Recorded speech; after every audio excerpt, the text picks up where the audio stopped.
My name is Anthony Stokes. I'm here to promote Intrusive Thoughts Issue 2, and you are watching and listening to Geeks Talking. Good morning, afternoon, evening, everyone. Two Geeks Talking is an entertainment industry interview show where we interview the creative people from the comic, film, TV, movie, and video game industries. And of course, I'm your host, Kurt Sasso. We are joined today by a returning guest. He has been on the show in the past. Obviously, if you have not seen his past interview, you are truly missing out because we talked about Intrusive Thoughts Issue 1. We also talked about hot takes, especially on Velma. We are joined by, of course, the ever-talented Anthony Stokes, talking about Intrusive Thoughts Issue 2. How you doing today, man? Thank you for calling me talented. It's a boost I needed today, Appreciate that. I'm tired, but I mean that's making comics, right? That's the whole process. Thank you for having me. Hey, anytime. We're going to have you back on next month as well, too. For those that don't know anything about yourself as a creative person, tell us who you are and, of course, what you're bringing to Two Geeks Talking today. Truthfully, I just love to write. I love storytelling. I love short form, long form storytelling, and I just like to make comics, And I'm here to just make a great interview, promote my book. Intrusive Thoughts Issue 2. I got to promote constantly when it comes to these types of shows, man. I know. I know. But you're on social media. You're always doing the promotion. You're always pushing, creative talent that you're working with, and you're always making the space a lot brighter when it comes to the creative process. So that's what I love about what you've been doing, not only with Intrusive Thoughts and of course Decay, and I can't wait to see Tapper Die as well too. But why is Intrusive Thoughts Issue 2 a comic that you wanted to get out this time around? So the comic book is in large part about like mental health issues and anxiety, depression, which I think a lot of people are feeling that these days. So it was catharsis for me to work on it, and I hope it provides some catharsis reading it. That was the reason why we did it, as well as I just wanted to keep telling the story. Obviously it's going to be a 6-issue series, so we're 1/3 of the way through. So how has this helped your anxiety and depression, getting it onto the page? Has it really helped you from a mental perspective and from a creative perspective? Creative perspective for sure. I think it helps to work on something. It has it fixed it? No, I'm still very anxious, all constantly anxious. But as long as somebody takes away something. Mental health is something, obviously, that professional help you can get. There's obviously a lot of comics that are out there as well, too, including your own here. What are some steps that you've taken in your creative process that has helped your mental anxiety and issues? I mean, but when you're making comics, it's so much of it is ignoring your mental health. Like it's so much of just like signing up too much stuff, spending a bunch of money, overextending yourself. I think one thing that I'm trying to do that's not directly related to comics, but I'm trying to go to. So I took a trip with some friends up a mountain. We went to the Appalachian Trail. My friend was like, "Oh, it's gonna be a tough one." And I get up there, and it's like my lungs are on fire. It's one of the most painful things I've ever done in my life. Which she was like, "Oh, this is like last month," and then she was like, "I want to go when the leaves turn yellow and orange." And I was like, "Oh, I gotta get in the gym." So I went to the gym today, and I am in horrendous shape. So that's one thing is I'm trying to balance. Taking care of yourself is part of the process. It needs to be part of the process. Yeah. So that's the main thing.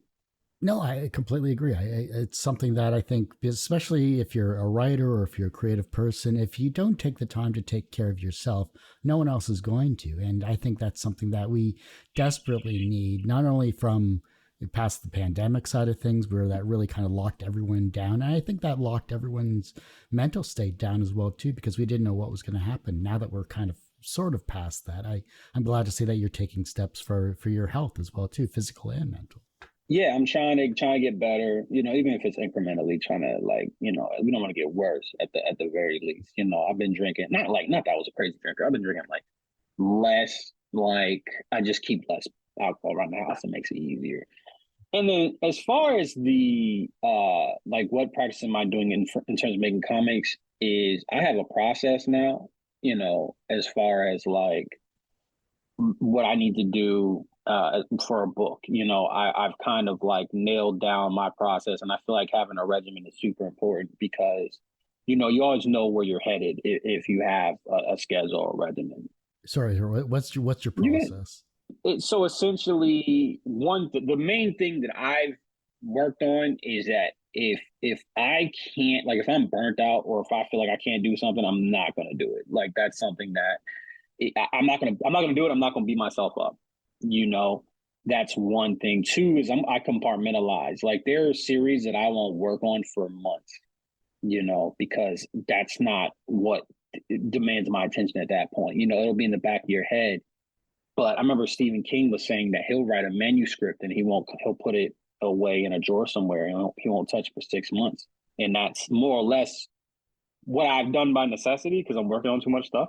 But I think it also helps in that you're not super duper duper stretched in. And also when you come to something, you have fresh legs essentially when you approach it. Staying organized, I think, is the toughest part about being a creative person. Like you said, if you have too much on your plate or multiple plates spinning in the air type deal, there's only so much you can actively do because you can only work on one thing at a time. I mean, that's the stress of being human, I guess.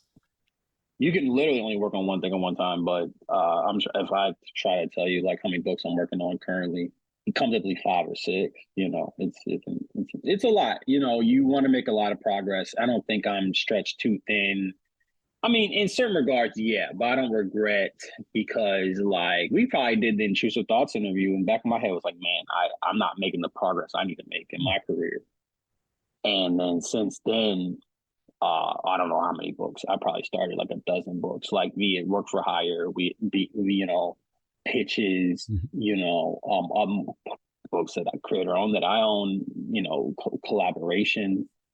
So it's a good thing because I feel like it's easier to scale back than scale up. So same with this show as well too. I've had to break it down to where I've only had interviews every Saturdays more recently, just because it's been too much for me, especially with the show being on Atlanta radio as well too, trying to get that scheduled. I needed to take time for myself. So I took 2 months off just to refocus my efforts onto getting this show to a level that I've always wanted to get it to. And I'm glad that, especially in comics as well too, you have to take time for yourself and take time for your creative process. And I'm sure writing as well too, like pitches are difficult. Anthologies are difficult. Submitting your works to the masses is, I'm sure, a very time consuming process. But when you get selected, I think that's even just more avenue saying, hey, I'm on the right path. I'm doing exactly what I've always wanted to do.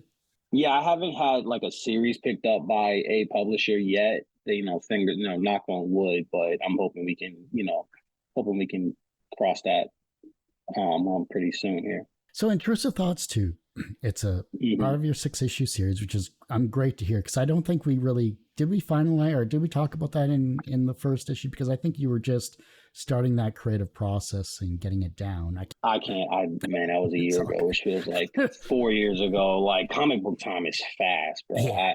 I don't know. I mean, I've known this is going to be a 6-issue series. I might even make the 5th and 6th issue. I might make it like a larger issue. I might make it like a supersized issue. So maybe 5, but at least 5. And I've known that for a while. I actually wrote all the scripts for this last year, 2022. So the idea has been done.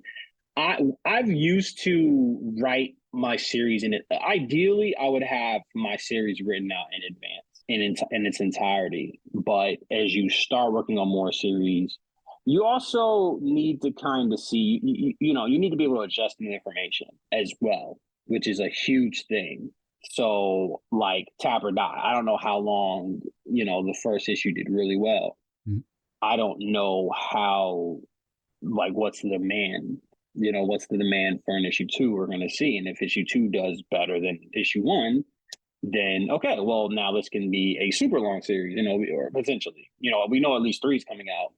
So I'm trying to just find that balance of like being flexible, but also planning ahead. Kickstarter campaigns are even more time consuming than it is to create an actual comic series as well too, because of your limited amount of time you're doing to promote this as well. When is the campaign coming for Intrusive Thoughts issue 2?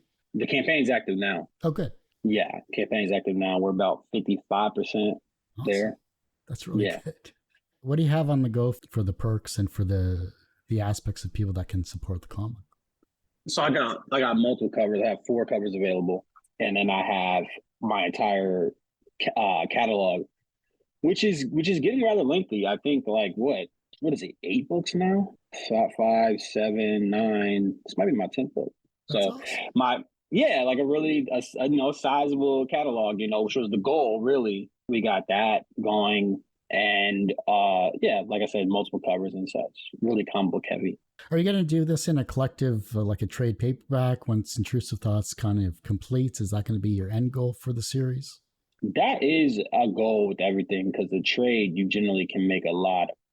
You get a lot of the ROI back, because there's really no expenses. I mean, it's not no expenses, but more or less you're just paying for printing, as opposed to inks. Inks and the art itself is the most expensive part, I would say, for me anyway. Once a series completes, if it's never put into a trade paperback and there's only just single issues just kind of around, you don't get the full flow of it. Because what if an issue doesn't get printed again, or what if you happen to miss one issue? It's all these little limiting factors. The variant cover issue kind of came up more recently in the social media circles that I saw, which was rather interesting. It's like, I think the phrasing was, and I'm paraphrasing here, why would you buy a variant cover of a comic only to put it into 2 sheets of plastic and never read what's on the inside? What's your take on the variant cover? I mean, on Kickstarter, it's necessary. I was talking to somebody who was like, "Do people really care about the variant covers?" It's like, what are we doing, bro? You may not have a taste for it, but that's an insane question. I mean, you can get a digital copy. Like, what do you mean? Like, well, this is the stupidest. It's always the most simplest explanation. Like, there are cover. I mean, I don't know if I have any variants that I'll never take out the plastic, but there are like physical comics that I won't read because I have the digital.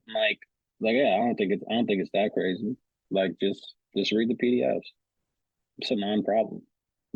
a lot of those going around. You've been doing this for a while here. You've had a great run so far, and you're continuing to create amazing comics and amazing series. For you, is the creative process helping you in any way, shape, or form, whether it's mental, whether it's physical, whether it's creative? Is it helping your being in some way, shape, or form? It's hurting physically. I'll be honest. I'll be 1,000,000% honest with you. Like, I work a 10-hour shift, 4 days out the week, and then after that, I have an interview or something. Some days I have an interview, so it's like it's almost like no window to like work out or exercise or whatever. And then when you do, I mean, at the end of a workday, you're just exhausted. You're just tired. You're just beat. I would say mentally, yeah. Like, I need to tell stories. I need to feel like I'm making progress, or I will get depressed. Like, I think I'm trying to think of the series. I think after Decay, before Intrusive Thoughts, I was like really depressed. I was like, man, I just felt like stagnant, and I started working on new stuff. Like, what keeps me going is like coming up with the ideas, writing it, getting that feedback. That's what I love. And then once you have to get it drawn, then you have to pay for everything. Yeah, but when you're emotionally invested, not financially invested, that's a sweet spot right there. How's the support circles been for you in terms of the other creative people that have looked at your work or that you've been able to bounce ideas off of when it comes to being a creative person? I feel super lucky, man, because I'll shout out some of the guys. Pat Shan, who is an amazing creator. We all know him, and he's like my big brother, man. I can hit him up about anything.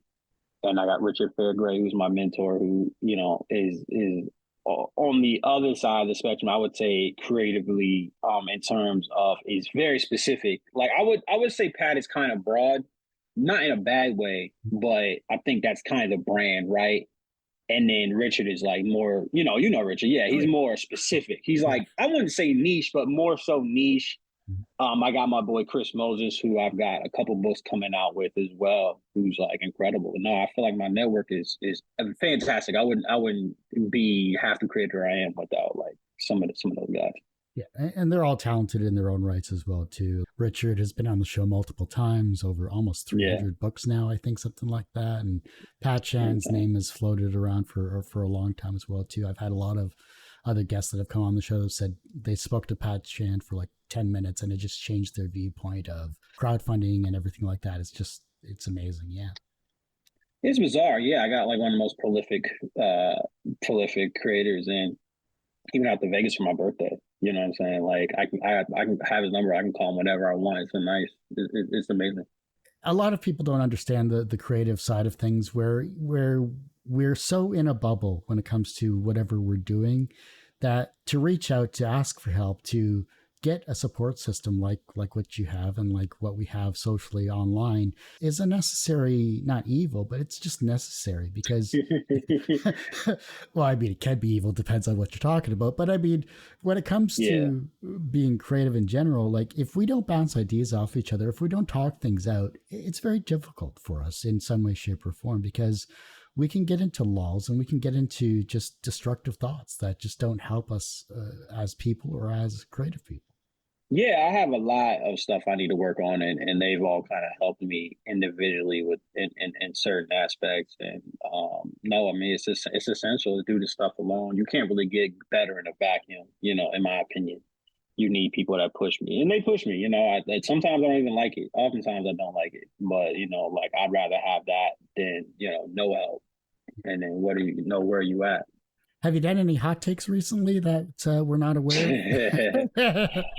My friend Chris just told me, he's like, man, you need to get back on your heel turn stuff. I said manga was better than Western comics. I said that. I said like on the whole, I think it's better, and that's always people get really angsty or frustrated with that conversation. But I mean, to me, we can compare two different things all the time. Like if I said movies are better than TV, nobody would throw a hissy fit. You know, so if I said Marvel's better than DC, nobody would blink twice. But you compare these two. I think the problem is people say like, "Oh, they're all comics," and you're right in a sense, like for sure. Like they're not. I'm not trying to gatekeep. I think from a gatekeep perspective, yeah, it is whack to compare the two. But I'm talking about in terms of quality and what one does better than the other. Then I would say manga is definitely way better. Like if I'm sitting down to read something, if all comics are comics, I'm picking manga. Like 9 times out of 10, when I'm reading a comic, oftentimes it's for research purposes or it's to like understand the medium better. But I'm reading the manga because like, oh wow, this is really good. Like this is a great story, etc.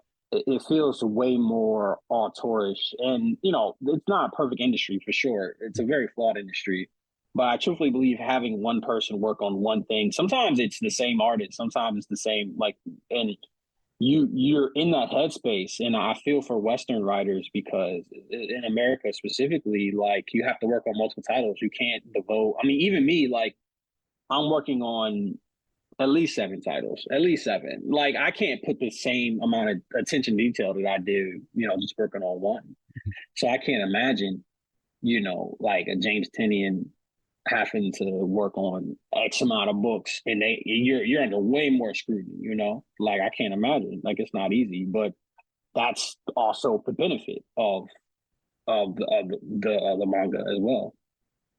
Yeah, I mean, yeah, plus if you're looking at it from an artistic perspective or even from a writing perspective, to see the arcs, to see the flows, there's just something about the manga creators because they're so invested, as you mentioned, as they're so invested in the story, in the characters, in the arc. I've been reading a ton on online as well too, and just random things from isekai to action to adventure to whatever, and it's just amazing just to see your character interactions because there's a little more freedom, I think, from an Eastern philosophy when it comes to their style and their creation and their arcs. While a lot of it is formulaic, it just works. It's very rare that I will pick up a popular manga and be like, I don't understand the appeal at all. Like, what the hell are you talking about? There will be some, even ones I don't like, there'll be something that pulls at me to keep reading. And then for a lot of American comics, it's like, it's not the same. It's not. It's almost the opposite. Where I'm like struggling, and I'm not trying to dump on all Western comics, but it's just something about it that's just easier for me to. And I am biased. I grew up on manga, but I make comics. So like I said, people get people get annoyed, but you know, who cares? It's always the people that are always getting like the most offended, or I don't know, say offended. Like the people that are getting the most up in arms, I'll say, they're never creators. Never. It's always somebody who I said the college dropouts got real frustrated with that tweet. Like it's always the underachieving individuals that feel like they have the loudest voice, because if you are a creator, you can at least maybe see where I'm coming from, and then if you don't do anything, you're a do nothing, which a lot of people on Twitter are. And then I you know, I don't know if this is wrong or right, but I will point out that like, yo, you're doing nothing with your life. You're saying I don't know what I'm talking about. Disagree. You know, let's not go there. You know, so that's where we're at. Top 3 manga that you can always go back to, and three underrated mangas that should be read. Let me do my top 3 favorite manga. I'm gonna say Rama One Half, Fire Punch, and I think Don to Don is great. That's gonna blow up real soon. Underrated, I'm gonna say Shaman King. I'm gonna say Rama One Half, and oh man, I'm gonna say I think Blue Lock is really good too. I think Blue Lock is underrated. Blue Lock is definitely like, it has a lot of tropes. It has a lot of the tropes I don't like, but it's what I like about the modern manga is it's.